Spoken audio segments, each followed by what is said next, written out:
চলছে শারদীয় দুর্গোৎসব। আজ মহা অষ্টমী। রাজধানী সহ দেশের নানা স্থানে চলছে পূজা অর্চনা, পুষ্পাঞ্জলি ও কুমারী পূজার আয়োজন। রাজধানীর রামকৃষ্ণ মিশন ও মঠে প্রতিবারের মতো এবারও অনুষ্ঠিত হবে আড়ম্বরপূর্ণ কুমারী পূজা। এবার কুমারী পূজা শুরু হবে সকাল 11টায়, শেষ হবে দুপুর 1টায়। শাস্ত্রমতে অসুর বিনাশের মধ্য দিয়েই কুমারী পূজার সূচনা। জাতি, বর্ণ, ধর্ম নির্বিশেষে দেবীজ্ঞানী কুমারী রূপেই পূজনীয় বলে মানেন ভক্তরা। ধর্মীয় ভাবগাম্ভীর্যের মধ্য দিয়েই ঐতিহ্য ধারণ করছেন সনাতন ধর্মাবলম্বীরা। ভক্তরা জানান, মায়ের কাছে দেশ ও জাতির মঙ্গল কামনা করছেন তারা। আজকে শুভ অষ্টমী। এই অষ্টমী তিথিতে বানাসুরকে বধ করার জন্য আপনার দেবী দুর্গা কুমারী রূপে আবির্ভূত হয়েছিলেন।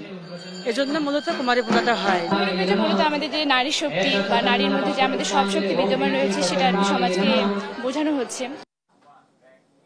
দর্শক, রাজধানীর রামকৃষ্ণ মিশনে রয়েছেন সহকর্মী তন্দ্রা তারুণ্য। তন্দ্রা, রামকৃষ্ণ মিশনের কুমারী পূজা ঘিরে কি কি আনুষ্ঠানিকতা চলছে এবং কি কি দেখতে পাচ্ছেন আয়োজন, আমাদের জানাবেন।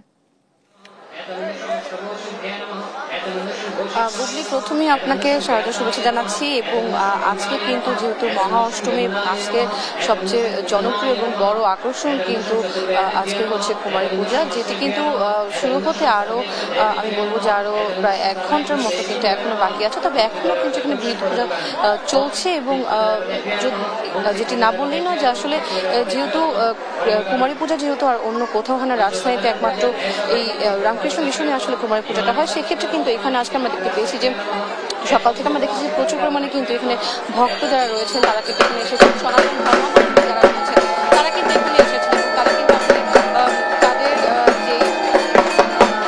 সনাতন ধর্মাবলম্বী যারা রয়েছে তারা কিন্তু বারবারই বলছেন যে আসলে তারা প্রার্থনাও কিন্তু বারবারই দেশ ও জাতির সকলের মঙ্গল তারা কামনা করছেন। এবং যেটি না বললেই নয় যে যেহেতু এই একমাত্র এখানেই যেহেতু কুমারী পূজা হয়, সেক্ষেত্রে এখানে কিন্তু আসলে প্রচুর পরিমাণে মানুষজন এখানে রয়েছে, জনসমাগম কিন্তু অনেক বেশি।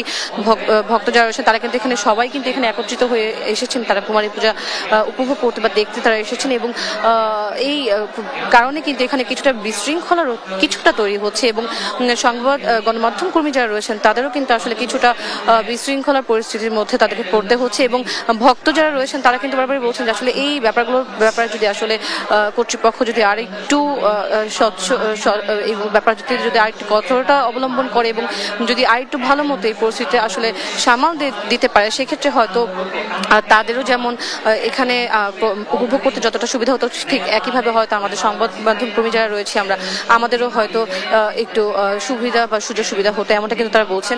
এবং এছাড়া যদি আমি বলি, অনেক মানুষজন এখানে রয়েছেন, ভক্তরা রয়েছেন, তাদের আসলে ধর্মপ্রাণ মানুষ যারা তারা কিন্তু এখানে আছেন। কুমারী পূজা কিন্তু একটু পরে শুরু হবে, সেটি দেখার জন্য তারা রয়েছেন। এর আগে কিন্তু পুষ্পাঞ্জলি রয়েছে, সেটিও এখানে হবে সকাল 10:30 হবে, অর্থাৎ কিছুক্ষণ পরে কিন্তু আসলে এখানে পুষ্পাঞ্জলি হবে। এবং সন্ধ্যাও কিন্তু আসলে তাদের 6টার দিকে কিন্তু তাদের সন্ধি পূজাও কিন্তু রয়েছে। তো এখন পর্যন্ত বুবলি এই ছিল আমার কাছে সর্বশেষ।